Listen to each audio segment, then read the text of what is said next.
Hello, everyone. Welcome. My name is Liz Toth. I'm the Director of Alumni Relations here at Dickinson, and I'm glad to have all of you with us here tonight for our webinar, October Surprise, looking ahead to Election Day, 2 weeks from today. So we're joined by Professor David O'Connell, our Associate Professor of Political Science at Dickinson. He comes to us from Columbia University, where he got his MA, his Master's in Philosophy, and his PhD in Political Science. He holds a BA in Political Science and Economics from the University of Pennsylvania, and he's been with us at Dickinson since 2013. He's also our 2018 recipient of Dickinson's Gounod Memorial Award for Inspirational Teaching. He has done a few of these political webinars for us in the past, and we're thrilled to have you here with us again tonight. So thank you very much, David. Over to you. Hi, thank you everyone for tuning in tonight. One of the webinars that this was an in-person event, back when we did in-person events. So I did an in-person event in Philadelphia in March of 2016, previewing the presidential election that year. And I began that talk with a simple point that I thought would both guide the discussion and be a useful takeaway as people left, so that they could hopefully remember that and help structure their thinking about what was going to happen or might happen in the months to come. And the point that I made in 2016 was simple, that it would be easier for Trump to win the general election than it was for him to become the Republican nominee. In fact, I argued Trump should be seen as a slight favorite. That was my message in 2016. That was the first thing I said. And so I felt tonight it would make sense that I begin the same way, with a simple takeaway point that will both structure this discussion and hopefully be something that you can take with you for the next 2 weeks. Tonight's main point: the presidential election is over. It's over. I'm going to confidently say that Joe Biden will win a comfortable victory for a few reasons. And so I think arguably it's more productive at this point to think about potential complications, things people are worried about at this moment: misinformation online, potential chaos in counting the ballot, violence maybe after the election. I'll offer a hopeful take, an optimistic take on all of these concerns. And then I'll also reflect on what comes next.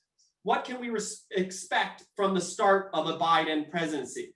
And I hope at the end that we'll have some time for discussion, and then Liz will be able to see your comments in the chat and then relay them to me once we get to that point. So first thing that I want to make clear is how I'm understanding presidential elections. Because as a political scientist, I believe presidential elections are pretty easy to make sense of. In fact, I would argue that we can confidently predict the outcome of a presidential election months in advance using structural features of the political environment, things that are part of the atmosphere that the candidates have no control over, that are known well in advance, not the polls. Some of you may pay attention to, say, 538 or other poll-based forecasts. That is a fine way of making sense of the election, but that's not what I'm doing here. I'm trying to step back from the polls and think about what are the political conditions and what do we know about the statistical impact of those political conditions on election outcomes. Later, I will talk about the polls as well. So what are those structural features that political scientists typically pay attention to? One is presidential approval. Strong relationship between presidential approval and the share of the vote that the incumbent president's party will receive on election day. Performance of the economy in the first half of the year.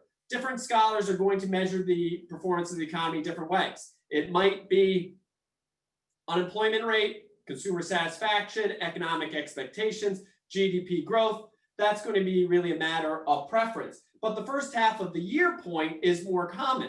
What we know is that evaluations of the state of the economy, they come baked into the electorate early in the calendar year. Late economic growth doesn't affect people immediately enough for them to respond to it in a positive way. 1992, the economy has already pulled out of recession by the fourth quarter, but it's too late at that point to save George H.W. Bush. Whether an incumbent is running, that's another structural feature.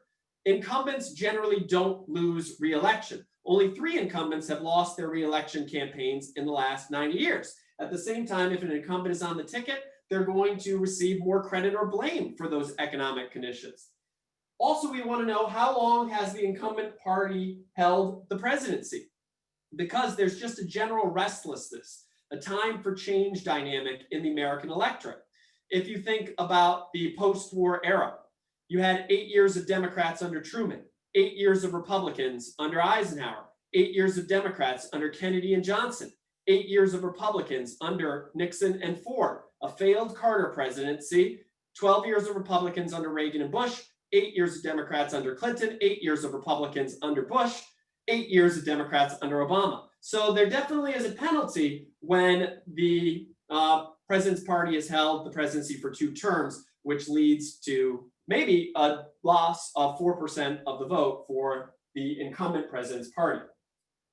Now, if we're thinking about these structural factors, I do want to acknowledge that there are some unique challenges for understanding an election using these structural factors this year. One is it's this pandemic-induced recession.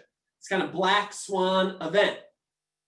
The magnitude of the economic collapse is truly without parallel in my life, and I imagine many of your lives as well. Second quarter annualized GDP plummeted 33%. Unemployment in April rose to above 14%. This means that models using economic indicators, heavily dependent on economic indicators, in the first half of the year are prone to being outliers this cycle.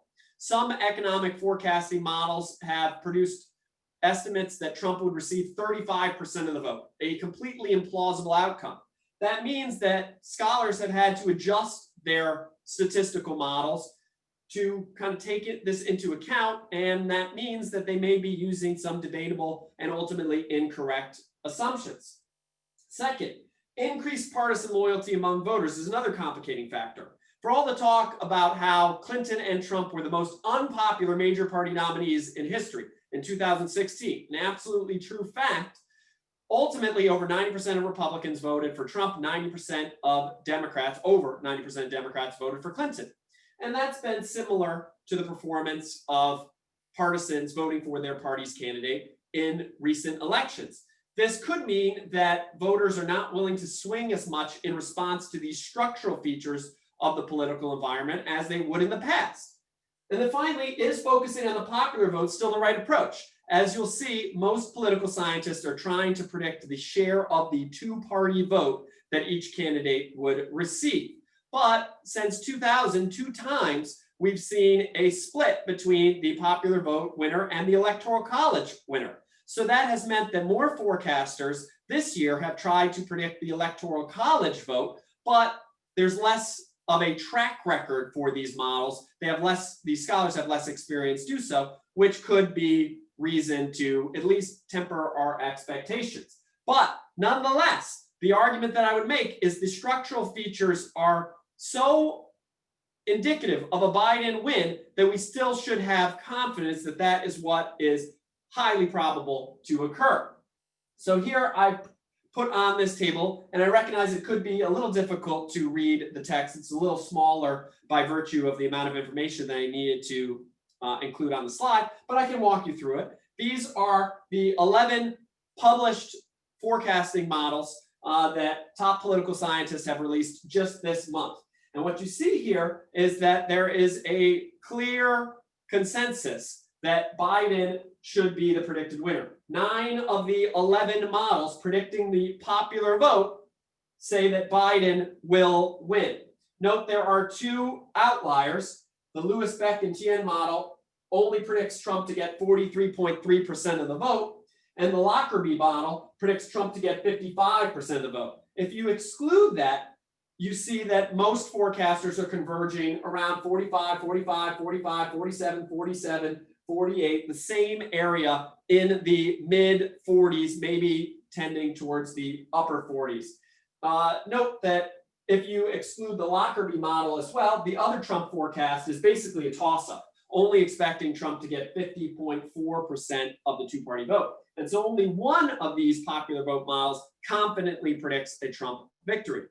If we look at the Electoral College models, you have a smaller number, as I indicated, but of these 7 models, 5 predict a popular vote victory an electoral college victory for Biden.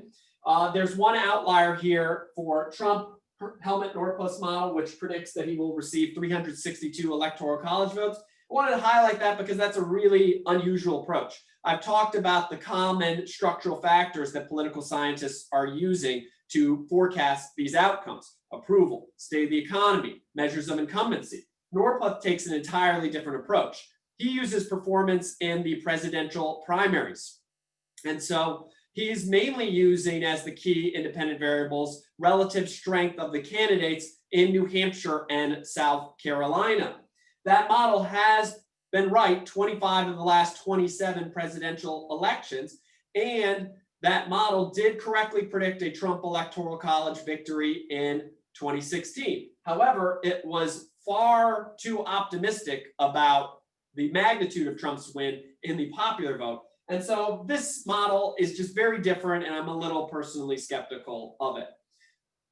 If we take the averages, which is always a good approach, on average, Trump is projected to receive 47.8% of the two-party vote and 237 electoral college votes. For me, the election is kind of shaping up a lot like 2008, which was, I believe, kind of the largest victory that you could see a candidate achieve in this era of increased partisan loyalty, where Obama won the popular vote 53-46, 7-point win in the popular vote, and he got 365 electoral college votes. These models, I do want to note, performed well in 2016. That goes back to the point that I made in my talk in Philadelphia in March of 2016, because there was a fundamental disconnect at that time between the way pundits talked about the election and the way political scientists talked about the election, because pundits embraced the view that Trump was going to lose in a landslide and it would be a historic defeat for the Republican Party. Whereas if you were looking at those structural features of the political environment, an economy that was growing but at a slow rate with other troubling indicators in terms of wage growth and consumer confidence, a president that was modestly popular, we seem to forget that now, but over 8 years in office, Obama's average approval rating was over between 48 and 49%. So a modestly popular president. This isn't a president running with his candidates running with 60% approval. That's not the case. And you had 2 terms of the Democrats, which was going to hurt Clinton's performance. And so every forecast in 2016 expected a close race, and they converged on what was ultimately a toss-up, which led me to say that Trump should be favored as the out party in an 8-year election. So these models were accurate in 2016. So that's my first point about why I think Biden is going to win, because the structural features of the environment clearly suggest a Biden victory. But we can also look at the polls. Oh, sorry, I forgot. I did want to just point out one kind of interesting aspect about this situation, is that the reversal in Trump's fortunes has been absolutely stunning. Because in February, I would have told you with great certainty that Trump was guaranteed to win re-election, because incumbents with growing economies don't lose. It doesn't happen. In the last 9 years, I said that 3 incumbents have lost re-election. Herbert Hoover, running during the Great Depression. Jimmy Carter, running with 30% approval and an economy that's marred by stagflation, high inflation, no economic growth. And then George H.W. Bush, an election year recession and hurt by a third-party challenge from fellow Texan Ross Perot. Trump was going to be running with a good economy. 2 to 3% GDP growth was expected for the election year. Historically low unemployment, stock market highs, strong consumer confidence. And then on top of that, his approval ratings were moving very similar to Barack Obama's as he headed towards re-election. At the end of their 3rd years, they were in a roughly similar place. And then it all changed overnight. It really all changed overnight. But I would also point out that Trump's presidency really represents a missed opportunity to grow his support. This data here, I think, is quite revealing. Simple Gallup question: would you say you and your family are better off now than you were 4 years ago, or are you worse off now? we're looking at Reagan running for re-election in 84, Bush running for re-election in 92, Bush running for re-election in 2004, Obama running for re-election in 2012, and Trump running for re-election in 2020. You can see that more people say that they are better off now than they were 4 years ago under Trump than any of these presidents running for re-election. 56% of the public, and this was taken September 14th through 28th. That's when it was in the field. In the midst of a pandemic-induced recession, still 56% of people say that they and their family are better off now than they were 4 years ago. And so Trump would have been running with peace and prosperity, relative peace and prosperity.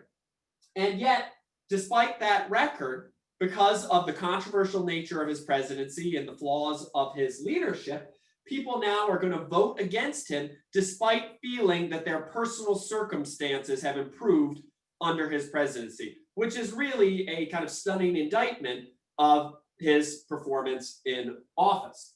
So that's one explanation why I think Biden's likely to win.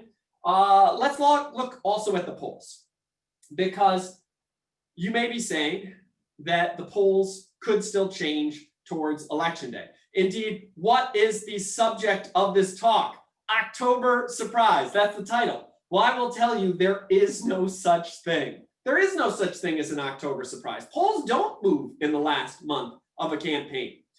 Research by Robert Erickson and Christopher Wisen collected every trial heat poll, head-to-head matchup polls of the presidential candidates between 1952 and 2008, 2000 and on.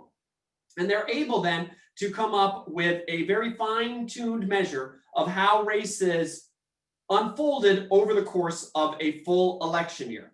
What they find is that preferences for a presidential election begin to form in mid-April. Already people are making up their mind, but there's still some fluidity. You would see an example like in 1988, where Michael Dukakis had a comfortable lead in the spring over George H.W. Bush, and then by election day, he was trailing the vice president. So that's happening in April. Then the key moment, political conventions. Conventions really focus the electorate. It's the first time a lot of people pay attention. It draws wavering partisans back to the fold.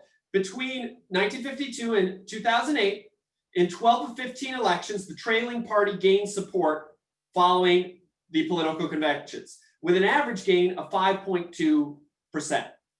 But after the convention, the last 2 months of the race, there's typically no movement, and even less movement in the last 30 days, which is where we are now. So this graph shows you the percent support for the Democratic nominee in trial heat polls. That's on the x-axis.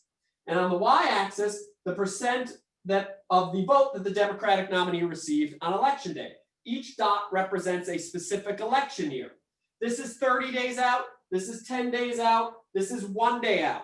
You see almost perfect linear relationships. If a candidate 30 days from the election is receiving 50% of the vote in trial heat polls, that candidate is going to get 50% of the vote on election day. There's really little movement as we move into this last stretch of the race. And indeed, we're almost at this 10-day period.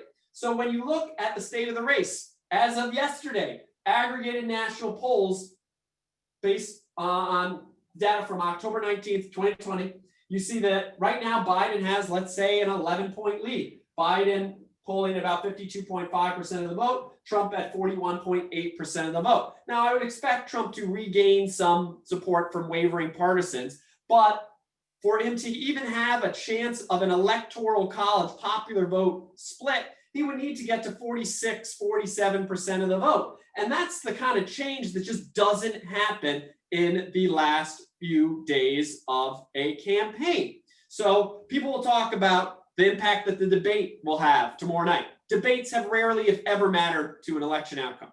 People might talk about Republican advantages in voter registration in certain states. They might talk about ads in the last minute or gaps, whatever. We don't really have much reason to believe these things are going to fundamentally reshape the race at this late date. All of this, of course, is prefaced on the idea that the polls are accurate. And I recognize you may be skeptical of polls after 2016. But what I would tell you is that the polls were actually far more accurate than you probably think in 2016. And the polls will be even more accurate in 2020, both because of changes in the specific electoral context and lessons that were learned by pollsters in 2016. So what I've graphed here, and I recognize this may be a little hard to see as well. Hopefully you can make out the graph in its rough elements, but I'll walk you through it. What I did here is I took the final polls conducted by all reputable pollsters right before the election, and then it's compared to the actual performance of the candidates on election day. The lines that are in blue represent years where the polls on average overestimated the support of the Democratic candidate. The lines in red are years when the polls overestimated the support of the Republican candidate. If you look at 1960, what this is telling you is that in 1960, the polls overestimated Jimmy Carter's support by about 6 points in an election that Ronald Reagan would win easily. But 1980 is significant for another reason, because that was the last year that the national polls really had a sizable miss. You can see that the polls have been far more accurate since 1980. And indeed, for all the talk about 2016, in 2016, the national polls on average only overestimated Hillary Clinton's support by 1.3 points. Indeed, the polls in 2016 were more accurate than they were in 2004, when the polls on average overestimated Romney's support by 2.4%. So nationally, the polls have been pretty accurate for decades, and they were exceptionally accurate in 2016. So they're not off by 11 points right now. There's no reason to believe that. Then you may be saying, okay, national polls are accurate, but the problem is the state polls. The state polls were so wrong in 2016, and that's why Trump's Electoral College victory was so surprising. But I don't even think that's true. I think that the correct interpretation is that the state polls were right when they were measured. The last polls of states, and you have to recognize that we don't have a lot of data in terms of polls at the state level. It's typically conducted by smaller institutions. They're not surveying every day like at the national level. And so the last polls are going to be released about a week before Election Day. And a week before Election Day, I firmly believe in those key swing states, Hillary Clinton was in the lead. But then what happened? Late deciders broke in Trump's direction. So you see here, it's a simple table looking at Florida, Michigan, Pennsylvania, Wisconsin, and nationally. You can see the percent of voters deciding in the final week, 11% in Florida, 13 in Michigan, 15 in Pennsylvania, 14 in Wisconsin, very similar to the national rate of 13%. But note, in those 4 states that determine the Electoral College victory for Trump, Trump wins 55% of late deciders in Florida, 50% in Michigan, 54% in Pennsylvania, 59% in Wisconsin, winning late deciders by 30 points in Wisconsin. And then that translates into a 2-point gain in Florida, a 1.4-point gain in Michigan, 2.3 points in Pennsylvania, 4.3 points in Wisconsin. He won all these states by less than 1.2% of the vote. It all happened in the last week when we didn't have any polls. And that was to be expected. Again, it's an 8-year election. Out-party candidates probably going to benefit from people deciding that last week to vote against the incumbent president's party. 2 things to note, though, why you should be more confident that this is not going to happen again. One is fewer voters are going to decide in the final week of this campaign. There's less volatility in the electorate right now. And they're not going to all break as consistently in Trump's direction because he's not an out-party candidate running to succeed a 2-term president of the other party. It's not going to happen that way.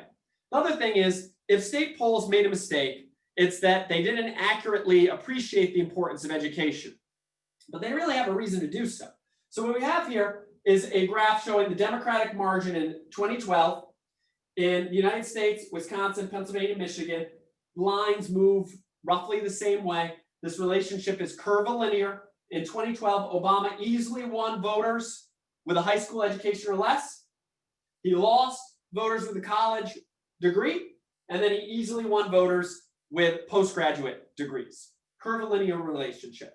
Not a strong connection between partisan preference, and so pollsters weren't really worried about it, which is problematic if there is a relationship. which is what happened in 2016. 2016, you can see now you do have a linear relationship where Trump wins voters with a high school education or less in some college. And then as you go up, more likely to support Hillary Clinton, so that Hillary Clinton wins postgraduate voters easily, both in those swing states and nationally. The problem here is that voters with lower levels of education, they're more likely to be underrepresented in a poll. Pollsters can correct for that if they weight their sample by education. But state pollsters didn't do so because they didn't feel it was important based on previous elections. That's not a mistake that will be made again.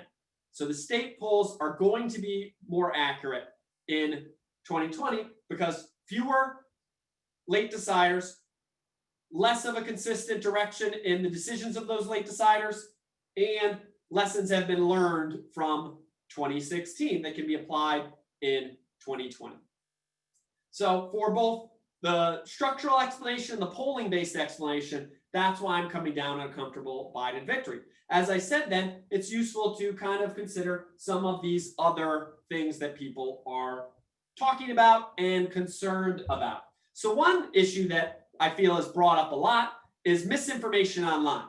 People are concerned whether it's the Russian government or political actors who are spreading false information, particularly over social media. I would argue to you, and again, I'm telling you that I'm going to have an optimistic interpretation of these problems, that this concern is somewhat overblown when you actually look at who consumes this type of false information. And so this is a study which I again recognize may be a little difficult to read on the slide, but I'll walk you through it. It's a study by Andy Guess of Princeton, where he monitored the web browsing activity of people in the run-up to the 2016 election. On the x-axis here is a measure of the average media diet for participants, from people who were only consuming liberal news sources to people who were only consuming conservative news sources. On the y-axis is over that time period, the total amount of fake news, the average amount of fake news people in each of these deciles consumed. Gray are pro-Clinton fake news stories, black pro-Trump fake news stories. What you see here is clear. Almost the entire US public wasn't being exposed at all to fake information on the internet. Instead, almost all of that fake news was being consumed by the most conservative individuals in the US public. This is telling us that 60% of all fake news in 2016 was consumed by 10% of the public. And it's really an example of selective exposure, concept that political scientists often talk about, where people are actively seeking out information that agrees with their predispositions. And so people were seeking out these stories because they agreed with what they already thought to be true about Hillary Clinton. You can see again that top most conservative decile, it's only Trump stories that they're consuming, and a lot of them pro-Trump stories. So I just don't feel like there's a lot of reason to be concerned that your average person is going to be encountering a lot of this information online and it's going to reshape their views. Indeed, at such low rates of exposure, these types of fake stories would have to be unrealistically persuasive to change people's vote intentions and political opinions. So that's one concern. Second concern, ballot chaos. Obviously, there has been a massive shift in the way states are going to conduct elections. I attended a webinar myself by Harvard's Stephen Ansel the Hare a few weeks ago. And in that webinar, he talked about how since, let's say, 2/3 of states have changed their election procedures this calendar year, that's a decade worth of election change, all in the span of a few months. Typically, election laws do not evolve that quickly. And that means states don't have a lot of experience with the new ways that they are allowing people or asking people to vote. And that opens up the possibility that there's going to be problems counting the vote. And it may drag on afterwards in particular. We sometimes see these stories in the news, right, about mail carriers losing ballots, military ballots in Pennsylvania being thrown away, all the court cases, I can't keep track of them myself. But what I like to do is make 2 points. One is that I always try to tell my students, and those of you who are in my presidency class right now, and I know some of you have signed on to this webinar, you've heard me say this before, that I try to determine whether something is unprecedented or part of a trend. And when we think about this shift to early voting, vote by mail, absentee ballots, it's actually part of a trend. This is not something that is being created out of thin air this election cycle. So this graph shows you from 2004 to 2016, the percent of ballots that were cast by absentee, which is in blue, by mail, which is gray, and early, which is in red. And you can see that it's been a steady increase since 2004. Most states began to change their election procedures following the disputed election in 2000. By 2016, about 40% of voters were already voting either by absentee, by mail, or early. The main way is that people are avoiding voting in person due to the pandemic this election. If we look at Harris tracking data from August to September about how people report that they're likely to vote, you can see that 19% say that they will vote early in person, which is roughly the same as the 17.2% of people who voted early in 2016. Not a dramatic increase there. And so that's important when you see signs about long lines in, say, Florida today for early voting. It's not really anticipated to be a huge increase in the number of people voting early.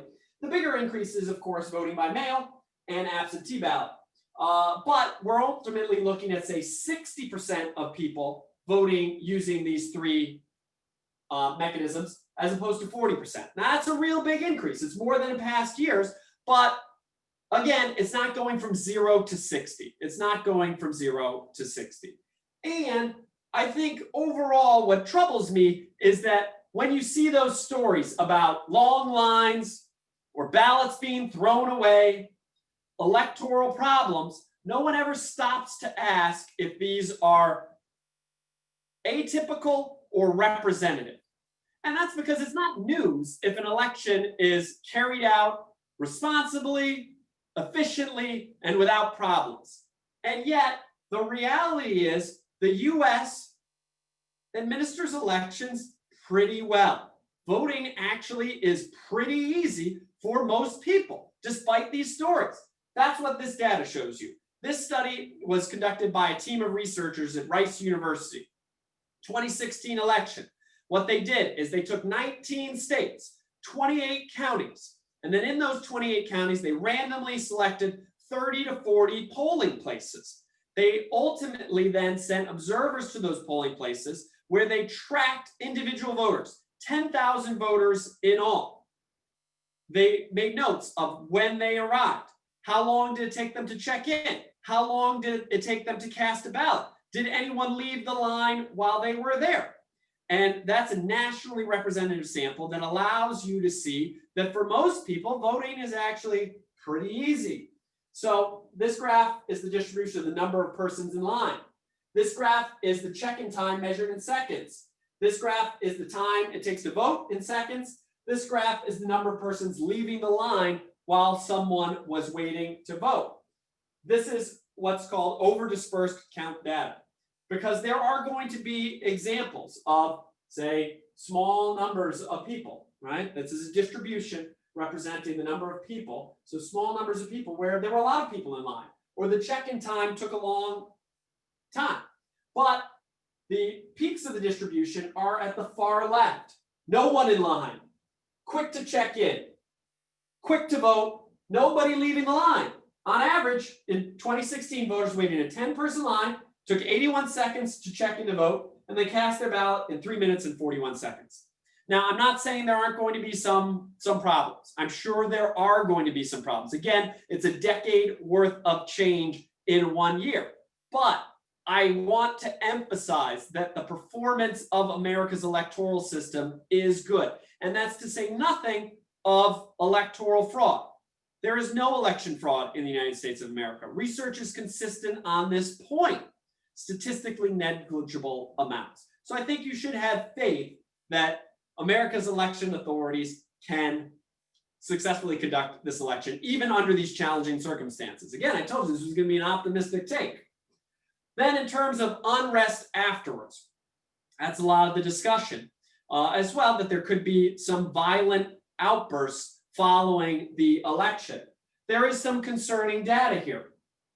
This may be hard to read, but it's polls that have been tracked by scholars at LSU, Maryland, and elsewhere from 2017 to 2020. The question here is, what if, and then they're asking people, the opposing party. So let's say it's a Republican being asked. What if the Democrat wins the 2020 presidential election? How much do you feel violence would be justified?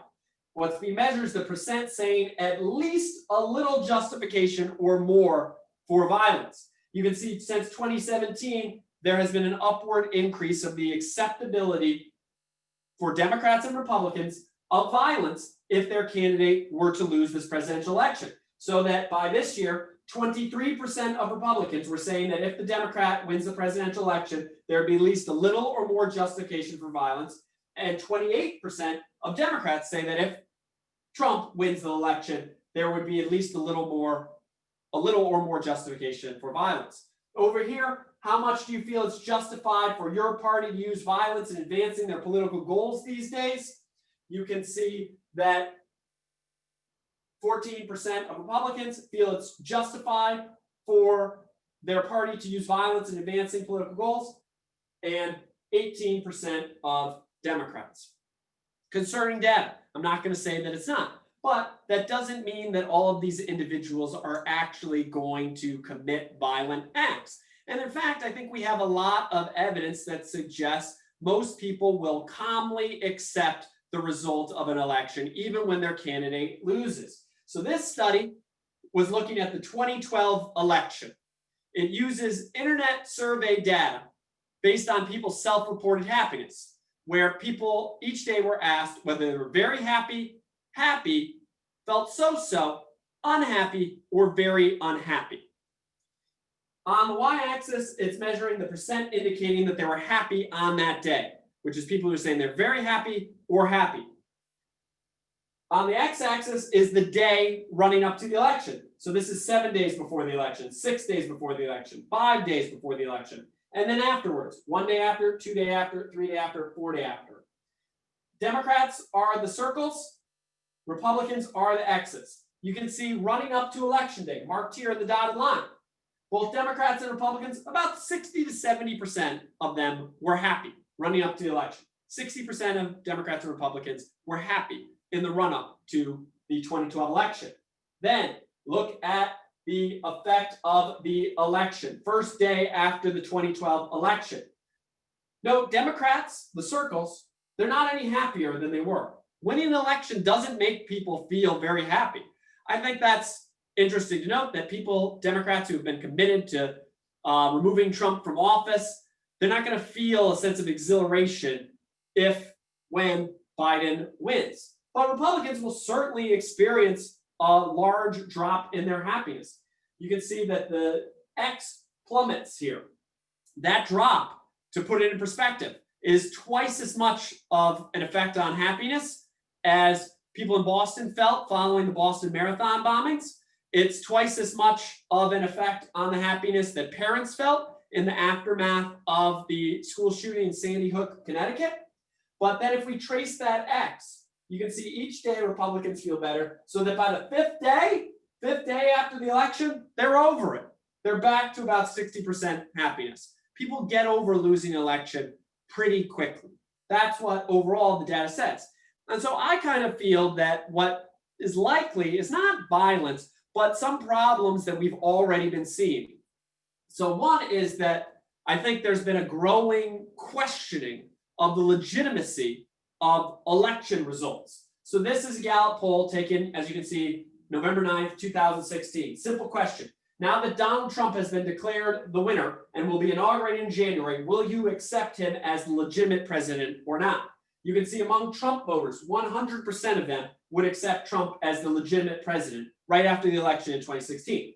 But among Clinton voters, only 76% were saying they were willing to accept Trump as legitimate president. 23% said no, they do not. No, they do not. And I think that legitimacy definitely played out in problematic ways over the course of the Trump presidency. I wrote an op-ed in June of 2017 where I talked about my concern given the Democratic push to impeach President Trump, which was already loud enough that I did a simple Google News search of the articles that were published mentioning Trump and impeachment between Election Day and Inauguration Day. And I came up with 1,000 hits in major publications. It was a discussion that began right after the election because many Democrats never accepted Trump as a legitimate president. And I do think that's a problem because I think that you're probably going to see similar data for Republicans and Biden, and then that might play out in similar dynamics. Indeed, if we look at that impeachment data, and this is something that I talked about in an on-campus talk in November of 2019, where if you trace the data on support for impeachment, there's been a growing baseline of support in the opposite party for impeaching any president, regardless of the circumstances. And so I do think Biden's going to have to deal with that. And this kind of crisis of legitimacy is something that needs to be remedied. Also, you're going to see increasing numbers of people feeling that the election is fraudulent. This is not new, right? That both parties have been moving in this direction. 2013 poll found 37% of Democrats believe President Bush's supporters committed significant voter fraud to win Ohio in 2004. That is false. We have data looking at Ohio elections, 2002, 2004, 9 million votes in all, only 4 were considered to be fraudulent. Same poll, 36% of Republicans believe President Obama's supporters committed significant voter fraud in the 2012 election. Again, that is false. So when you see a lot of Republicans after the election feeling that Biden is benefiting from voter fraud, it's not new. It's concerning. Again, it's calling in question not just the legitimacy of politicians, but the legitimacy of elections. And I think politicians of both parties have a responsibility to communicate the truth about these issues. But it's something that the political system has been able to deal with and move forward from. So that's my take on those 3 broad concerns. Now let's look to a potential Biden presidency. So what I have here for you is a measure of public mood. This is one of the most important measures in political science. It's conducted or calculated by North Carolina's James Stimson. He calculates it biannually. He collects thousands of opinion questions that can be coded as to whether they have a liberal or conservative response. These are questions about the dividing issues in American politics and American political life. And then he uses it to create a measure of the overall mood of the public, with higher values indicating a more liberal public. What I always say to my students, borrowing from the literature, is that you need to think of the public as being like a thermostat, like a thermostat. When you see liberal policy, the public says, too warm, cool it down, and becomes more conservative in their basic orientation. When you see conservative policy, the public says, too cold, warm it up, and becomes more liberal in their basic orientation. That's what this graph shows you. If you look here in the early 1960s, peak of liberalism in American life, high point, as you can see, in public mood. And then that's reflected in the Great Society. But in response to those liberal policies, a dramatic conservative counter reaction. If you look here, late 1970s, public is at a near peak for conservatism. Ronald Reagan comes into office, the Reagan Revolution, government is the problem, mood moves in a liberal direction. Moving forward, you can see under Obama, the public became more conservative, and then under Trump, the public became more liberal. Again, this hasn't been calculated since 2018, but we would consider, or we would expect that data to continue in that direction. And already by 2018, the public was as liberal as it was in the 1960s. So that creates a pretty dramatic opportunity for liberal policy change on the behalf of the Democratic Party. I think it's supercharged by the pandemic. This is research from Yotam Margolin. He was conducting panel surveys between 2007 and 2011. That allowed him to survey people multiple times and chart how their changing economic circumstances may have affected their views on welfare spending. basic question involving unemployment insurance, healthcare, and a number of broad social policies that might reflect a good measure of liberalism, political liberalism. And so what you see here is that when people experience an economic setback, like so many people have experienced as a result of the pandemic, remember, unemployment up to 14% in April. Some industries particularly hard hit, airlines, tourism, entertainment, and even people who have kept their jobs often seeing a cut in their income, their household income, more unstable economic circumstances. That leads to a temporary shift towards liberal social views. That's what this data shows you. So people who reported their job becoming less secure over this time period, 2007 and 2011, you can see an increase in their support for welfare spending.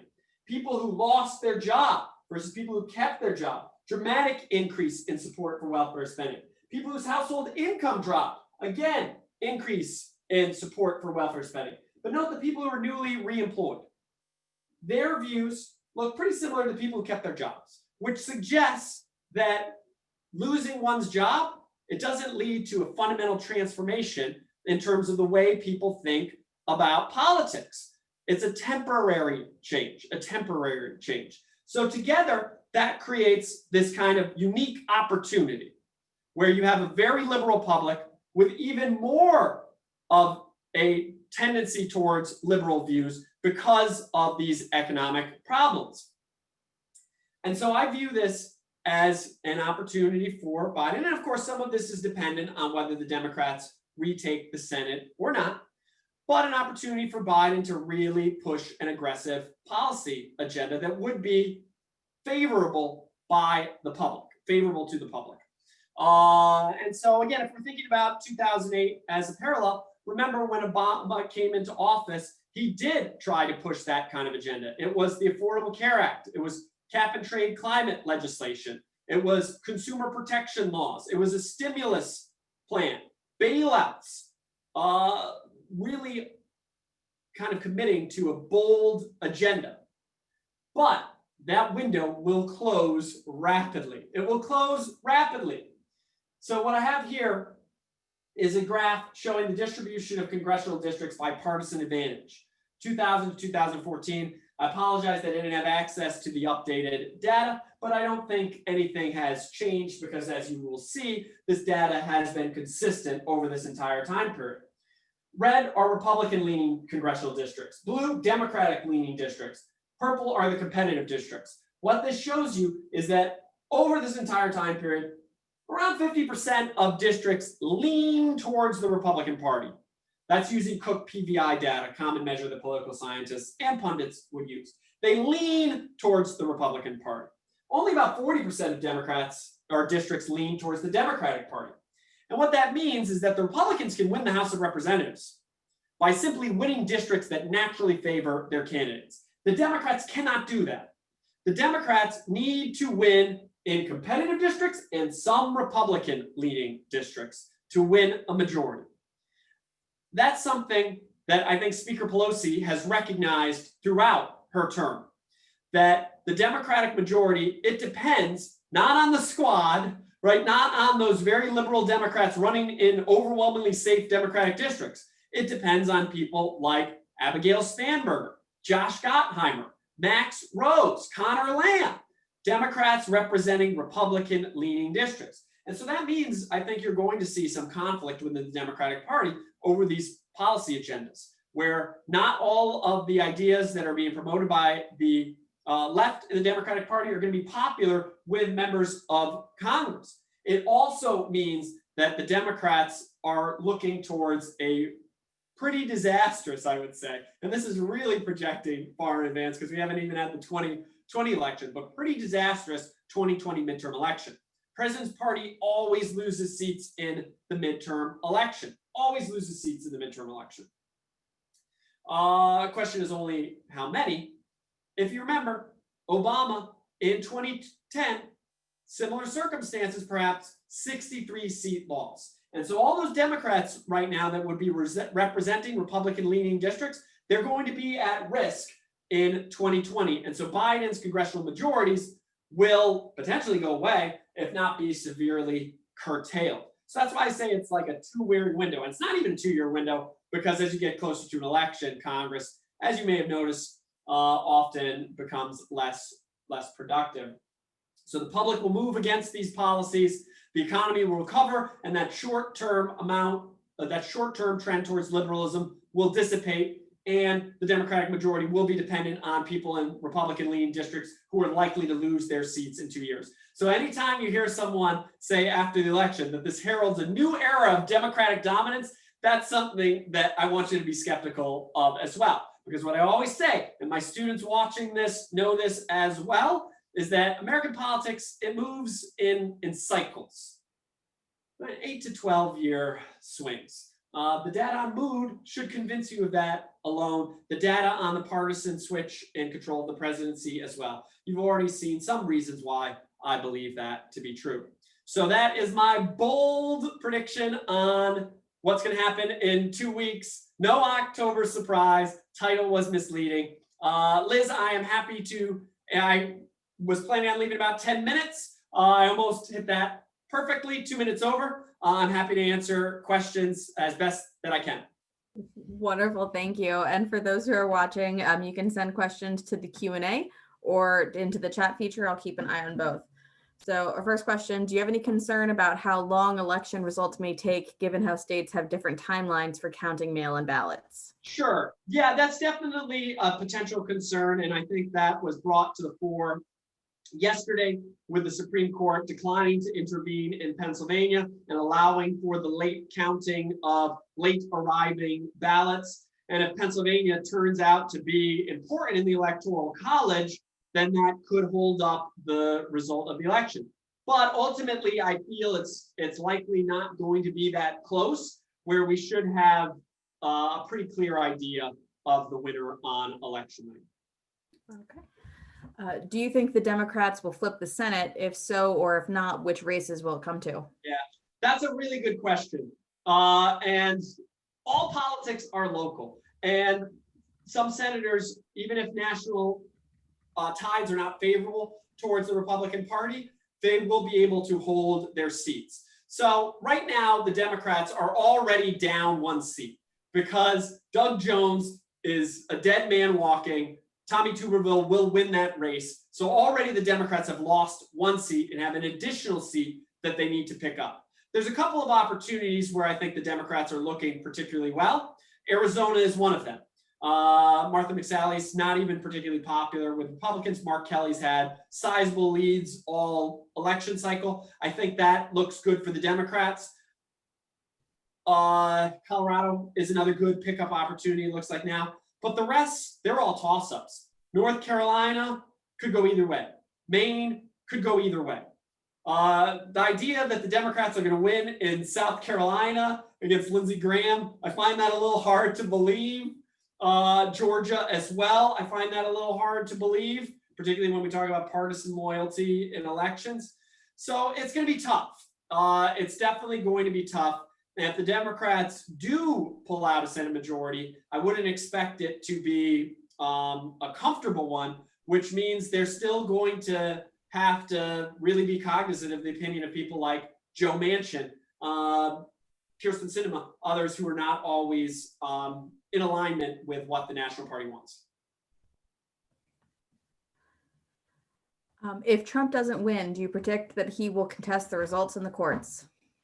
Well, I think lawsuits, both parties have been preparing for lawsuits. And so it's a possibility. If the election isn't close, I think that possibility goes down. This goes into another question that is often kind of asked or raised about Trump somehow trying to hang on to power. And I don't see any chance of that happening for 2 reasons. One is that Trump has criticized judicial decisions, but his administration has abided by them as well. 2, I always say that the president is an individual, the presidency is an institution. I don't think that there's any support among all but a small majority or small minority, very small number of Republicans in government for anything like that. And indeed, I think you've already seen when Trump called into set, or at least questioned the legitimacy of the election and whether he would abide by it and accept the result. Mitch McConnell came out and said, we'll have a peaceful transfer of power like we've always had when Trump floated moving election day. Kevin McCarthy, who one of his strongest allies, said, no, we're going to have election day like we've already and always had, rather, I should say. So that's just not really a concern for me either. All right. Any other questions from anyone? I would also point out that my email, O'Connell, DOCONNELD @dickinson.edu. I always love hearing from alums and other people associated with the college. Happy if you choose to reach out to me. I'll try to get back to you as soon as I can to answer your questions. And of course, if you're a former student, a lifetime service contract holder, as I always say, those are the people I always like hearing from the best. All right. Well, I think with that, I think we don't have any more questions unless I've missed any. Oh, wait. Yes, we did. Sorry. Okay. We have time for just one more, I believe. All right. Why do the Democrats have to work so hard for congressional seats? Is it gerrymandering? No, I don't think it's gerrymandering. I think that the primary problem that the Democrats face is that over time, the distribution of voters geographically has changed. Whereas if you looked at the 1952 presidential election, you wouldn't see a relationship between county population density and Democratic candidate performance. Indeed, some of the most urban areas of the country, Dwight Eisenhower won. And some of the most rural areas of the country, Adlai Stevenson won. But that has changed over time, so that now there is that linear relationship where the more populated an area becomes, the better the Democratic candidate will do. That's problematic for the Democrats when running for Congress because they wind up having this inefficient geographic distribution of their votes. The Democrats will run up huge margins in populated areas like New York City and LA. And that looks good nationally, but it doesn't translate into many seats. And then they're positioned to lose by more narrow margins in a lot more seats across the country. That's Pennsylvania writ large. Pennsylvania was heavily gerrymandered. That gets to the question as well. Pennsylvania was heavily gerrymandered in favor of the Republican Party. 13-5, I think, until the state Supreme Court forced districts to be redrawn. But if you study the state of Pennsylvania, there's literally no way that you can draw the map where Republicans don't have a slight advantage, because it's, as James Carville said, Pittsburgh and Philadelphia with Alabama in between. You've got this large stretch of the state that's predominantly rural, leans to the Republican Party, and that's going to lead to advantage in winning control of Congress. And so the Democrats, they can't write off those areas of the country. If they want to really create a stable, durable, enduring congressional majority, they have to become more competitive and find a way to speak to those voters who they used to be able to communicate with in the past. You want to take a couple more? Sure. All right. A short one. Will Trump win New York? No, I don't think so. Yeah. I don't think so. But, and his home state now is Florida, since he moved his residence there. So that's the bigger question, whether he'd win Florida, which is definitely a competitive state too, with some interesting dynamics. Trump's problem in Florida, and I know that wasn't the question, but Trump's problem in Florida is that he's underperforming among seniors because of the pandemic and the widespread dissatisfaction with his response. Do you think the Democrats will pack the courts? Oh boy, that is an interesting question. One, I think we'd like the answer from Vice President Biden. I suspect no. I don't think Biden supports that. In the past, he said he's not a fan of it, I think was his phrase. If he's not on board with it, I don't see any chance of that happening. It would also require the Democrats winning the Senate and abolishing the filibuster. I'm not sure that happens either. Indeed, if the Democrats are smart, they wouldn't want to abolish the filibuster, because over the long term, the filibuster is more likely to protect the Democrats, who are more likely to be a minority in the Senate. It would be very short-sighted thinking for them to change the rules. Much like when the Democrats abolished the filibuster in 2013 for executive branch and lower court nominations, which has then made it much easier for Republicans to abolish the filibuster for Supreme Court nominations and confirm Trump's judicial nominees via a simple majority vote. So I think there's already a lesson in the past that that's a dangerous step to take, and that would have to be a first step to packing the court. The Congress can change the size of the court. It's constitutional to do so, but I think it would also be very unpopular and violate people's sense of fair play, since the court has been fixed at 9 since the 1860s, middle of the 19th century. Thank you. Will the stimulus package go through before or after the election? I hope so. I hope it'll go through before, because this is, I think, a nonpartisan issue. I've seen Bush's head of the Council of Economic Advisors come out in favor of additional stimulus. Jerome Powell, Republican head of the Fed, has come out in favor of additional stimulus. So this is something that Republicans agree with, Democrats agree with. I understand there is a massive gap between what people think is necessary. And I also understand the real and legitimate concerns about the debt and deficits. Those are concerns I share. Those of you who are in my classes now or who have taken my classes in the past have certainly heard me rant about the dangers of uncontrolled spending. It's kind of a signature issue for me. So I understand the hesitancy among Republicans, but I do think that there's a necessity in order to ensure a healthy recovery that additional action be taken. I think people in both parties recognize that, but time is running now. And ultimately, if it's going to happen, Democrats have to come down from that figure, and Republicans in the Senate, more than the House, have to be willing to support more spending than they've been willing to do so. I think if Trump and Pelosi, and it's really Mnuchin and Pelosi, come to an agreement, that does put a lot of pressure on Congress to ratify that agreement. But I'm not particularly optimistic at this point, just because of the late date. Do you recall a presidential election in which the undecided was so small and so early on? I'm sorry, what's the question? I heard I think it was on my computer, there was a sound. Do you recall a presidential election in which the undecided vote was so small and so early on? Unfortunately, I can't say. I would have to go back and look at the data for the purposes of comparison. But it definitely is, in absolute terms, surprisingly small. All right. Well, I think that wraps up our questions for tonight. So I just want to say thank you very much again for leading this discussion and presentation for us. It was very interesting, and we'll see what happens in a couple of weeks. See if I'm right. If I'm wrong, you can all email me and tell me what an idiot I am. You've been right for every other election that you've done one of these for us so far. So the midterms in 2018, if any of you were there, including the midterms. Yeah. So thank you all to everyone who joined us tonight, and we appreciate you joining us and hope to see you at another program soon. And thank you again, Professor O'Connell. Have a wonderful night, everybody. You well.